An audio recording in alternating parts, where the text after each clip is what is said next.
दिलाना चाहता हूँ आपको और फिर एक दो बात करना चाहता हूँ। आपको याद होगा आप 2003-04 में दिलेर मेहदी साहब सर ये माइक जी दिलेर मेहदी साहब आए थे आपके फंड रेजिंग के लिए, एनुअल के लिए।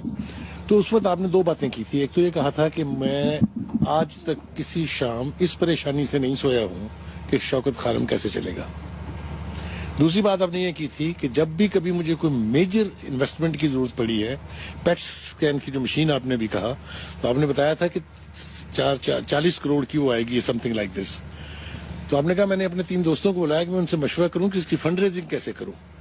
तो उनमें से एक ने कहा कितना फंड चाहिए, तो उसने अपने ब्रीफ केस से चेकबुक निकाली और चेक आपके हाथ में दे दिया कि इसके लिए किसी और के पास जाने की जरूरत नहीं है। ये मैंने 2 हवाले इसलिए दिए हैं कि पाकिस्तान में यानी चैरिटेबल काम के लिए जो क्रेडिबिलिटी आपकी है खान साहब, वो मेरा नहीं ख्याल कि किसी दूसरे को नसीब हुई है। करीब करीब एक आदमी यदि साहब का मरहूम का जिक्र हो सकता है, लेकिन क्रेडिबिलिटी के एतबार से आपका कोई सानी नहीं है। और एक आखिरी बात, जी सर, मैं आपके हॉस्पिटल में खुद अभी रिसेंटली 18 अप्रैल को मेरा ऑपरेशन हुआ है और उससे पहले वाइफ मेरी 2 दफा ब्रेस्ट कैंसर के उससे हुई है। हमें एक कमरे में रहते हुए हर कमरे में एक फ्री पेशेंट होता है, एक पेड होता है। क्या बात। आज तक हमें ये पता नहीं चल सका कि हमारे साथ वाला पेड है कि अनपेड है। क्या बात। आखिरी बात, जो इन्वेस्टिगेशन रिपोर्ट है, मेरी 2 बेटियां डॉक्टर हैं और एक लंदन में एक सिडनी में है, दे जीपीस।